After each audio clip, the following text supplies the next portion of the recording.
Mason! Hi everyone! I just want to say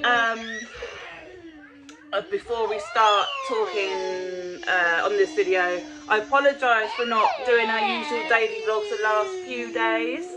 I have been writing down and figuring out what to do, like how to discuss this subject, because it's quite a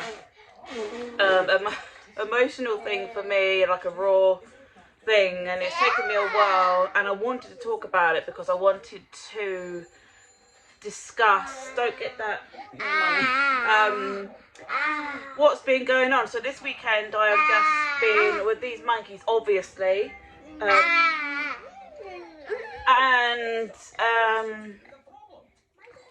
we have just been chilling out, relaxing, and I have just been sat writing down and thinking how I should do this. So as you know, last week, don't do that, I spoke to Max's teacher. Well, I'll go back to the beginning. From the let me go. I think I'll go in the kitchen. 1 minute. From the this is what it's like with kids. It's just crazy. 1 minute. Go and get done. Go and get done. From I'd say about Mason's age. So Mason's 1, nearly 2. From when Max was about that age, I kind of started to see differences. I know, like, every child grows and develops differently, and I fully accept that. I just kind of always had that mum, like, gut feeling that there was something, not something was wrong, but there was his little mannerisms. He was like a bit quirky and stuff, and he had his health visitor appointments, and 1 minute, baby. Oh my goodness, 1 minute. So this is what it's been like this weekend, trying to figure out, like, sitting down and figuring out how to do the video, and then the kids obviously come first, so sorting them out and then going back to writing down stuff. So yeah, Peppa Pig. So I kind of knew from I had that gut, like that mum instinct. When you get that little instinct, you're like, I don't know, is there something like going on? And I mentioned it to the health visitor at his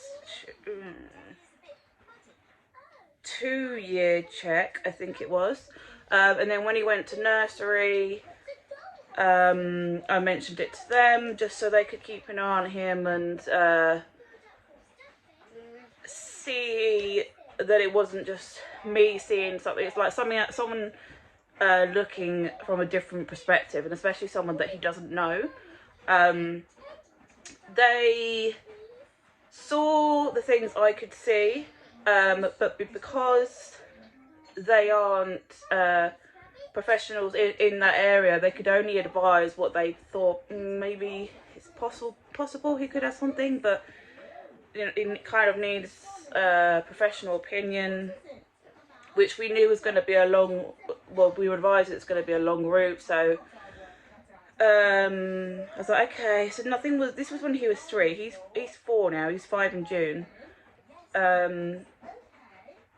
So from 3 to 4, we were kind of in limbo. Like always thinking, like his mannerisms and his little quirkiness was just as he was getting older was becoming more prominent. So when lockdown started, we then had his teachers come to the door for like a meeting, an informal meeting before he went to school in September. And at that point is when I discussed with them, or I mentioned to them, I think he could be, this is what the helpers just said to us as well, that they think he could be on the spectrum. Peppa Pig. He could have autism spectrum disorder. It was a possibility, but it wasn't confirmed. So when I spoke to his teachers before he started school in reception last September, I mentioned it to them. Yeah. And said that this is what's going on. We're in lockdown. We haven't been able to see the health visitors. So they haven't been able to come and assess him any further. This is what I suspect. And they were like, okay, we'll keep an extra eye on him. So that was the background. Then obviously he went to school. And it came to, I'd spoken to his teacher a couple of times where she said that, you know, that there might be something, but it hasn't been long enough because he started in September. So she gave it till after Christmas. And then last week she came up to me and said, oh, I'm going to call you on, I can't remember what day it was. I was like, okay. She goes, nothing to worry about. And you know when people say that, especially to me, when they say, there's nothing to worry about. With me, I'm a very anxious and nervous person. So when someone says to me, I need to talk to you, but like, don't worry about it. It's like, look, just tell me now, because otherwise I'll just sit on it and it will stew and I'll just think about it constantly. So I spoke to her that the day after on the phone, and she said that basically what I was saying was kind of correct. So we thought he was on the spectrum. He possibly still is, but he also has this is what his teacher said. She thinks he has selective mutism. He's very with people he knows he's absolutely fine, but with adults and children he doesn't know, he will not socialise, put his head down, and even sometimes being at home with us, sometimes he'll be very quiet and put his head down or want to be by himself.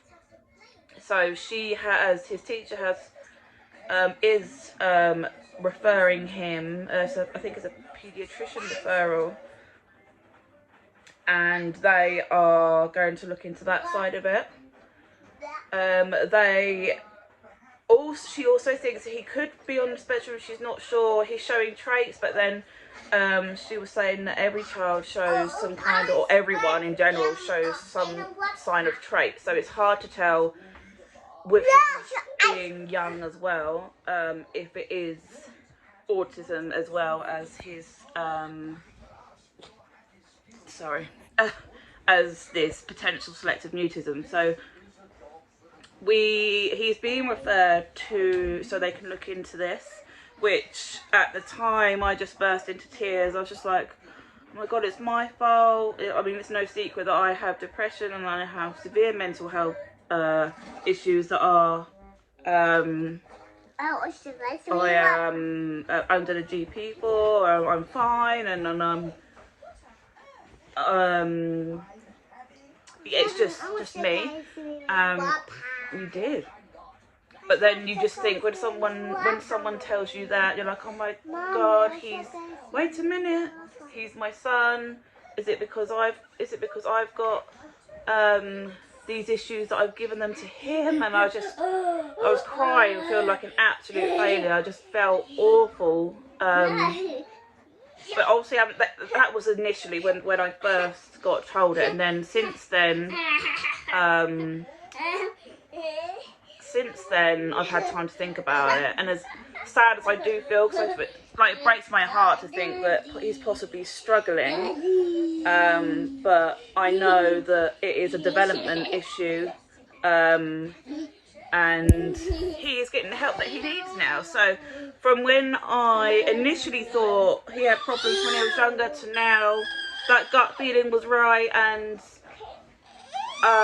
I'm glad I went ahead with it and kind of stuck to my guns, and now he's getting help that he needs. So I'm sorry if that's really like long-winded and really rambling. I had written everything down and like bullet points on how to speak about it, but at the end of the day, it's just an issue that you kind of have to just go with it and just speak about it, because it is what's going on. And yeah, so the best way was just to come and talk about it, rather than just sitting down all weekend thinking, oh God, what am I going to say? But yeah, I wanted to come on this video just to explain why I hadn't been on doing videos over the weekend. It was because I was figuring out how to like mention this and discuss this. And I believe like the teacher wants him to see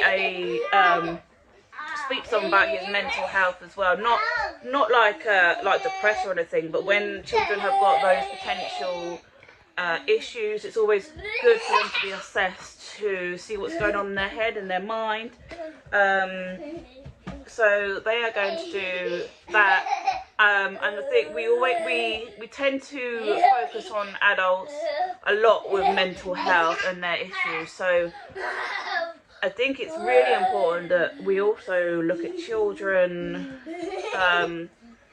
because children, although they're young, they go like, especially with lockdown, they've been through so much uncertainties. Not like all the routines have gone out of sync, so it's no wonder some kids, they're probably really struggling, and it's just breaks my heart. But I just wanted to raise this to people. Some people might be going through the same. Some people might think, oh, my child might have this, what should I do? It's hard, but you've got to do what's right for you and your children. If you have that kind of instinct, or you have that kind of worry, I would just go with it, because you know, like as a mum, as a dad, and if you notice that, you're like, you know. And I'm so glad now that he is going to be getting the help that he needs, and then we can get the advice that we need to help him at home as well. So yeah, that was us this weekend, just talking to him about that, spending some time with him one-on-one, having some time away from like the computer and the phones, and just having one-on-one time with him. So we will be going back to our daily vlogs. You'll be happy to know, to see the crazy madness. We will continue to update you on Max and his progress. The referral, I understand, takes a little while, so it's not something that's going to be instant, but we've got the ball rolling, and that is the main thing. So yes, I am going to sort Mason and Molly out, because they are being absolute nightmares and fighting, as you can probably hear. Molly isn't at school today, so she is just winding Mason up a good one. I know, baby. So yes, I am going to have a coffee, sort these out, and hopefully one of them will go for a sleep. But we'll be back to our daily vlogs tomorrow, all the craziness that goes on in this family. I hope this video has been a good insight to people. Feel free to comment or message or anything regarding any issues, or if anyone has any advice, or any professionals out there, like, I'm free, like, I'll listen to anything. But yeah, thank you for watching this video. Give it a big thumbs up. Support all those children out there and adults with mental health issues. We will see you in our next video, which will be tomorrow, back to our usual craziness. Thank you for watching our videos and giving us all the support that you give us. Thank you guys, and I'll see you tomorrow. Bye.